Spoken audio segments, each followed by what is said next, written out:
depresji. Nie trzymam się Marka Twaina. Nie jestem zainwestowany w jego codzienne życie.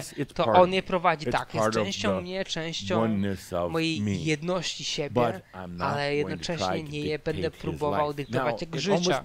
I to niemal brzmi jak rodzaj związku dziecko-rodzic, gdzieś tam, gdzie nie mam w ogóle żadnej kompasji, ale ma naprawdę, ponieważ tworząc życie, pozwalając na życie, a potem dając jemu wolność, by eksplorowało i doświadczało po swojemu swojej historii, podczas gdy jako mistrz, który jest trochę bardziej obecny teraz w tej sali, mamy jakieś 24% mistrza w porównaniu z człowiekiem, powolutku idziemy do góry, może jestem dzisiaj zbyt szczodry jak zwykle, więc prawdziwy mistrz daje tą wolność każdej części siebie, nie próbuje kontrolować, nie próbuje zrobić coś dobrego w tym życiu, ponieważ tego później to jest historia i nic więcej.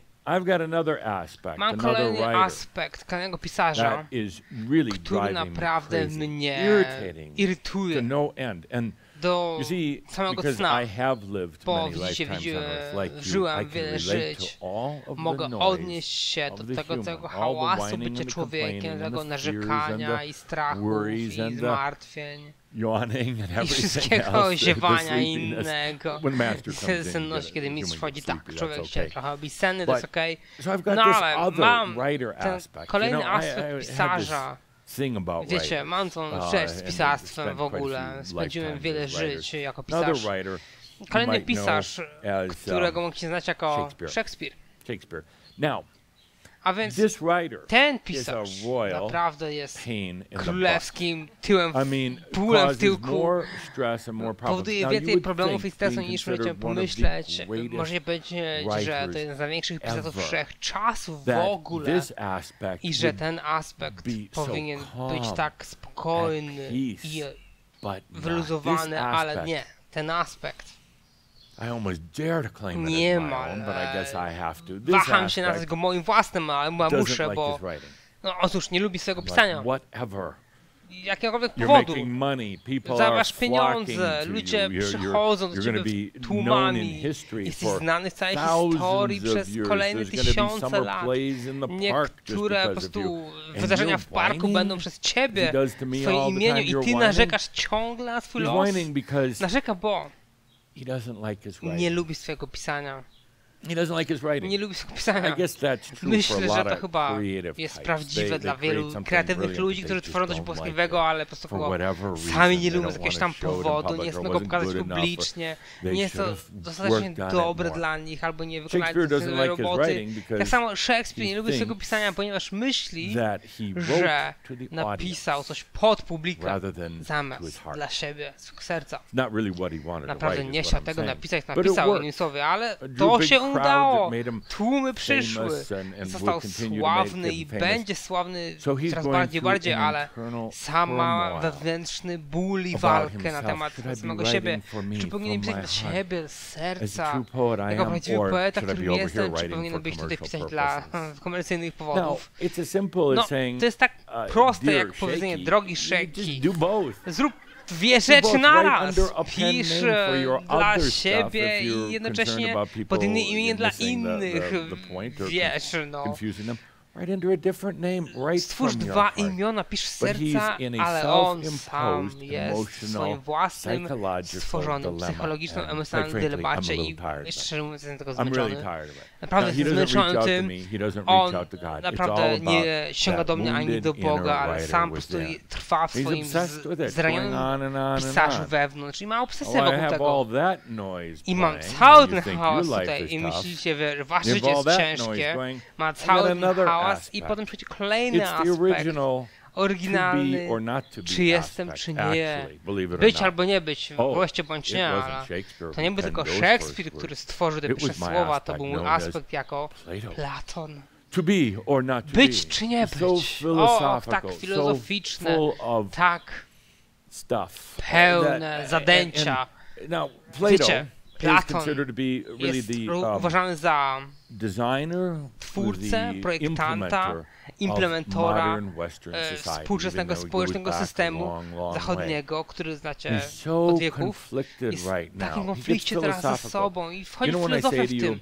Wiecie, mówię wam, możecie powiedzieć cokolwiek, coś zamiast, nie wiem, Ponieważ to mnie tak drażni. Platon ciągle ma być, czy nie być, nie jestem pewien. Świat jest płaski, świat jest szeroki, czy okrągły. To mnie po prostu wkurza jako mistrza. I wy myślicie, że macie ciężkie dni, że macie problemy, ale ja naprawdę mam te wszystkie przeszłe i przyszłe jeszcze życia, aspekty mnie, które ciągle narzekają, ciągle przechodzą przez swoje dylematy, więc jestem w mojej drodze do waszego studia dzisiaj, z swojego klubu mistrzów i ciągle słyszę teraz, jak wy narzekacie i wasze problemy i dylematy i konflikty, które mają miejsce w waszym życiu od tego ludzkiego ja, nie mistrzowskiego, więc powiem wam, co jest dużo bardziej hałaśliwym mistrzem człowiek?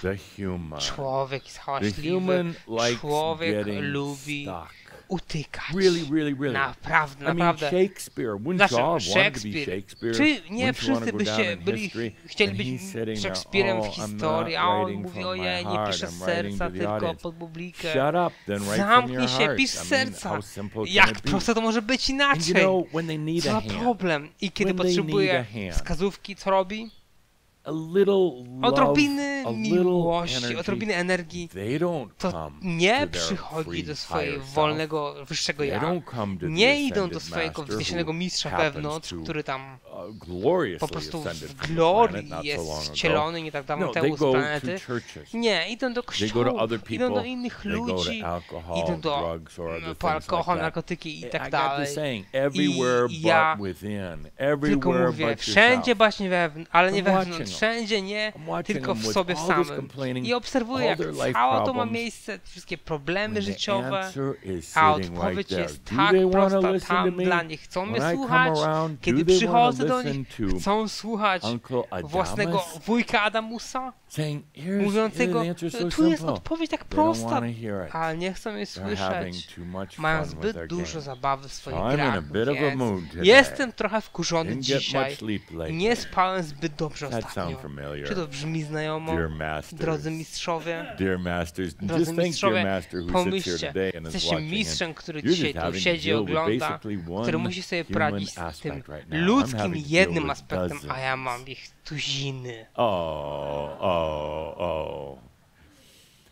To właśnie, dlatego mam trochę zły nastrój i pytam was, drodzy mistrzowie, które macie 27% około mistrzostwa, pytam was, byście się naprawdę wczuli w tej swojej klatce dla ptaków, co tam się dzieje.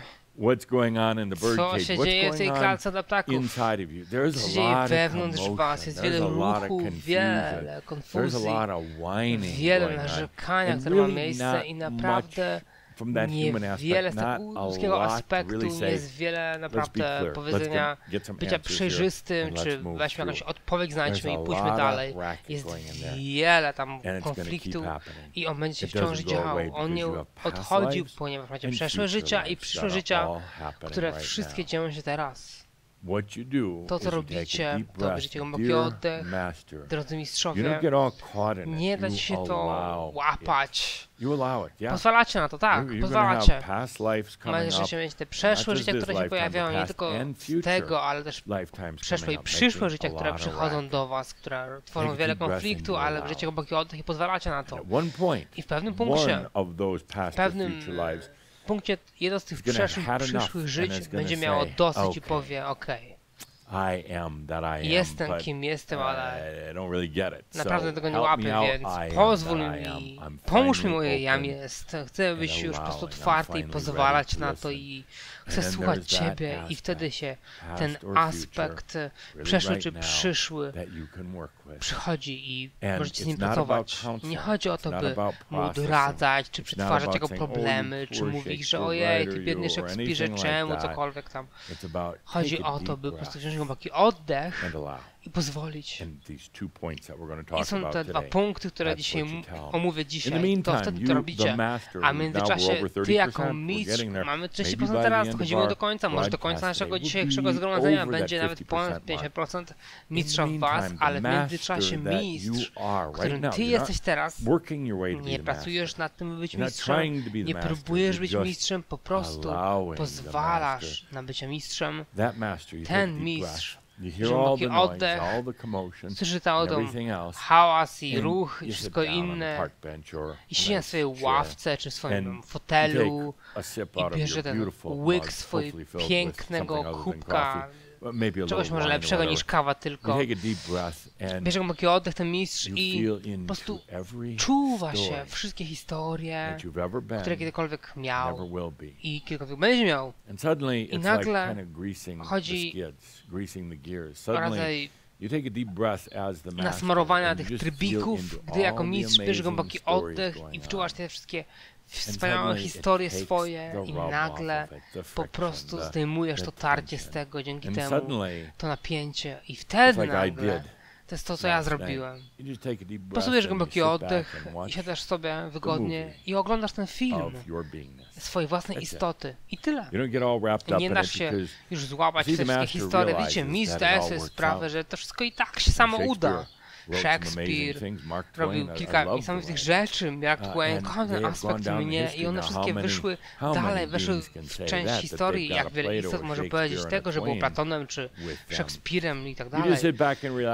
I siadacie sobie i sobie zdajecie sprawę, zrelaksowani, że wszystko po prostu jest częścią ciebie i piękną historią. Zróbmy to teraz, weźmy chwilę tą, poświęćmy, drodzy mistrzowie, drogi mistrzu, mistrzyni, poświęćmy na chwilę, to jest tak łatwe. To jest takie wielkie end, macie te wszystkie rzeczy, które się dzieją. Mistrz nie pozwala nawet sobie temu dać zdołować tym wszystkim rzeczom. Właściwie mistrz jest zafascynowany, by obserwować, jak wszystko to ma miejsce. Jest to kolejny poziom. Jest to tam, gdzie idziemy i to, co robicie teraz. Więc szybko teraz wychodzę poza swój zły nastrój. Tak, dzięki Bogu. Nie znaczy, że będzie dzisiaj miło, może koniecznie, ale wiecie, macie te dni z złym nastrojem, po prostu nagle tam mgła i konfuzja i wszystko inne się podnosi, to macie sobie to poczucie, że mam gdzieś bycie teraz w dobrym nastroju, nie rozśmieszaj mnie, nie sprawia, że się uśmiechnął, lubię ten zły nastrój, wiecie, on się podnosi, ale jak tylko lubię wciąż. Wiecie, wy też tak macie czasami. No comment from Linda on that. Zero komentarz od Lindy na ten temat? Linda's hiding. Linda się ukrywa. Zobaczmy zdjęcie Lindy, która się ukrywa. Nie ukrywa się. Ona jest nawet nie na widowni, gdzieś tam z tyłu się schowała. Och, ten człowiek tam siedzi sobie. I jedna ważna rzecz. Będzie wciąż wiele rzeczy w waszym życiu, które się pojawiają, lęki, które człowiek ma i one po prostu się jakby nie zmywają od razu, one tam sobie są, mają ten imprint energii, czy wydrukowaną w was energię, te lęki, zwątpienia i widzicie, jak próbujecie je pokonać w sobie. Te strachy i zwątpienia, macie te wyzwania w swoim życiu i widzę, jak pracujecie nad tymi wyzwaniami i wiecie, co się dzieje? To jest jakby łapiecie się w tym lęku, emocjonalnym lęku, który sprawia w ogóle zero dla was racjonalnego poczucia jakiegokolwiek sensu i to jest tak, jakbyście się łapali w spirali czy w sieci pajęka, pajęczynie tego niepewności, lęku czy cokolwiek, łapiecie się w tej pajęczynie, i ten pająk wtedy jakby was ma, ta walka się pojawia w was. By przetrwać, by ocalić siebie z tej pajęczyny lęku, czy zwątpienia, czy cokolwiek to nie było, nagle jesteście w tej walce i powiem wam jedną rzecz, że ludzie, jesteście w tej pajęczynie teraz, pająka i to jest jego terytorium, to pająk stworzył tą pajęczynę tylko dla was i zna wasz sposób walki i wiecie, co się dzieje w tej pajęczynie pająka, kiedy tam jesteście i zaczynacie się szamotać. jesteście coraz bardziej w niej zaplątani. Pająk niemal nie zużywa żadnej energii na was w tej walce. Nie musi.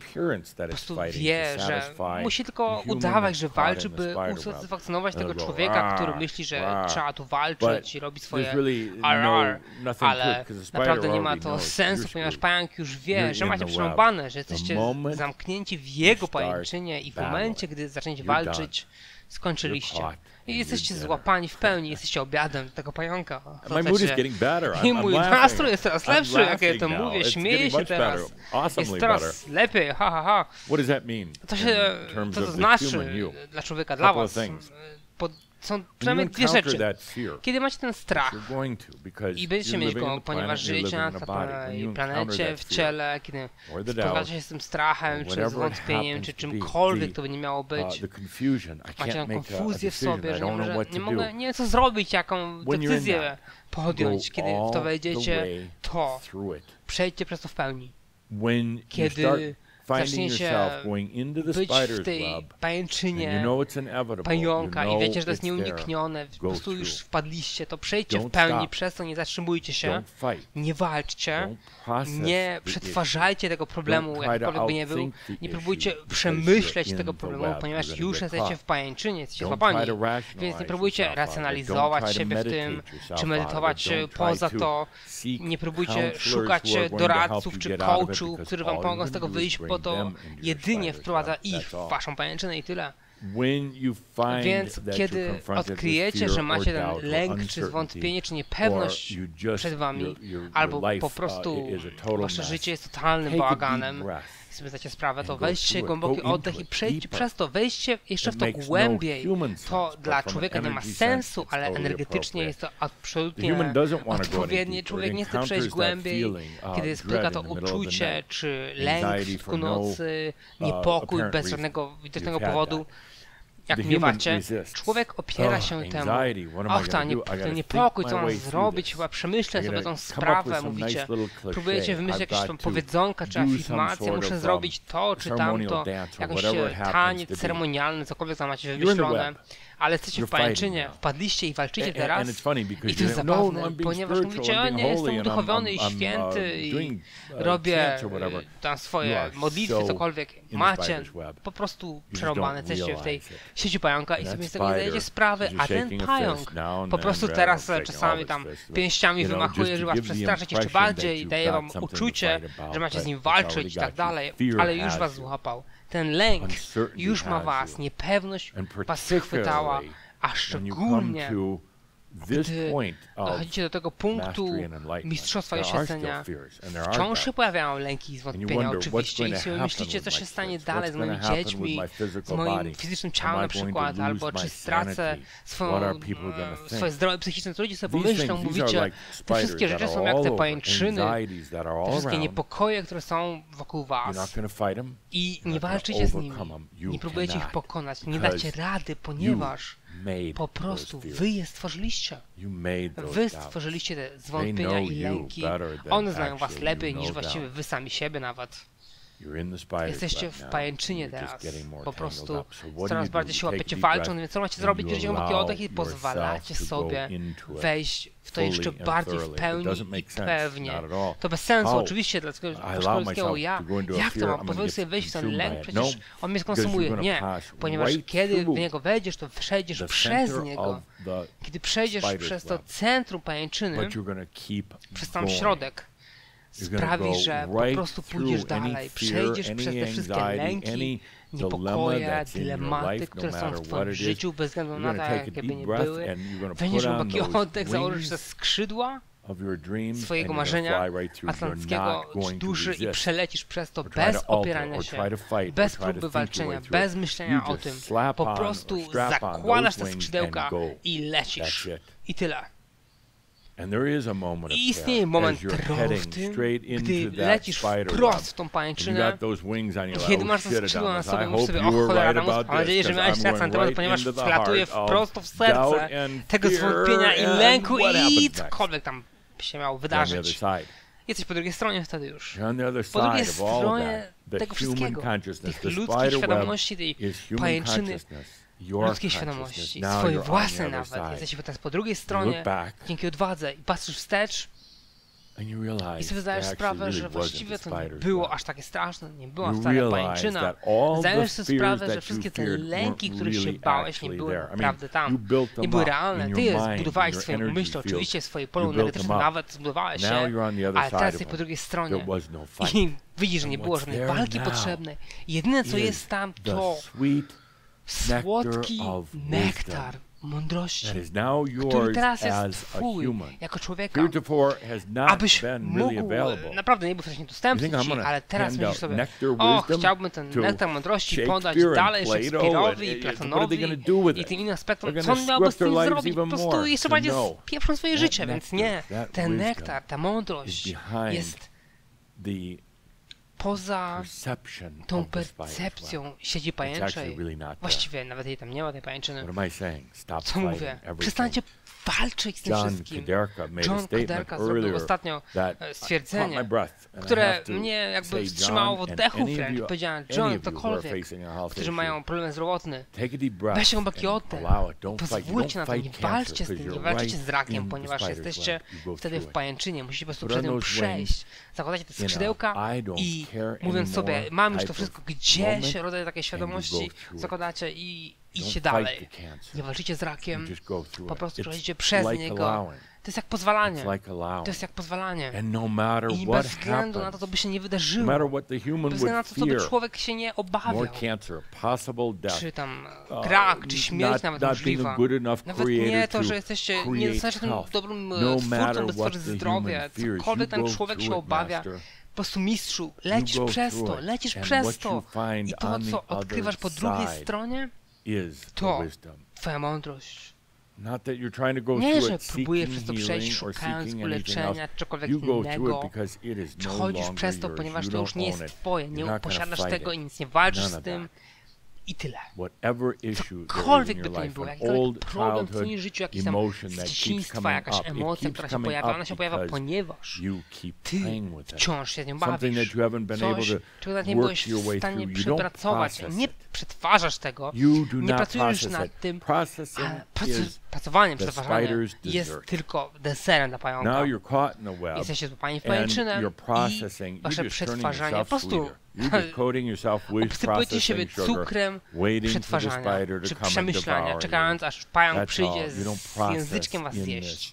Nie przetwarzacie, nie myślicie, nie próbujecie tego intelektualizować, po prostu zakładacie te skrzydła i lecicie przez to. I tyle. Nie ma żadnej walki dlatego. Nie ma żadnej walki. Człowiek, usłysz mnie, człowieku, mnie tu dzisiaj w złym nastroju, usłysz mnie. Nie ma walki dla ciebie, która by pozostała w tym punkcie. Z czym w ogóle walczysz? Z problemami społeczeństwa? Walczysz sam ze sobą, swoimi słabościami? Z czym walczysz? Z ciemnością i światłem, męskością albo żeńskością? Proszę, czy możemy wyjść poza tą boską kobiecość i kutasa Adama męskiego? Poza tą ciągłą walkę. Proszę, dziękuję. Naprawdę jestem zmęczony tym. Jestem zmęczony. Tak samo jak jestem zmęczony mojego aspekta Szekspira, Platona i wszystkich innych, którzy narzekają na wszystko. Jestem zmęczony tym, wy też powinniście. Koniec walki, koniec tej pajęczyny. Kiedy się złapiecie w to, oni się śmieją. To było niezłe, tak? Śmieją się. Och, tak, sami próby na temat Shoudów, no ale... Okej, mam zły nastrój dzisiaj. Wyjdźmy poza to, nie ma walki. Nie ma walczyć co z męskim i żeńskim, człowiekiem i mistrzem, między wami i obcymi. Nie macie nic do walczenia w ogóle. Już. Wielu ludzi mówi sobie, bawiłem się dobrze w tej walce, po co w ogóle? Nie ma walki, w tym punkcie nie ma już żadnego walczenia i to jest świetna rzecz. W pewnym sensie, kiedy jesteście przyzwyczajeni do walki i bycia silnym, kiedy jesteście słabi, naprawdę, jesteście przyzwyczajeni do walki, bitwy, ponieważ ona pomaga wam utożsamić siebie z sobą. Bardziej jakby... Naprawdę, Carrie. Wiecie, ta bitwa, wiesz, Carrie, pomagała ci twoją tożsamość, nie daj mikrofonu, Linda, ta tożsamość jeszcze bardziej utwierdzić. To jest pojedyncza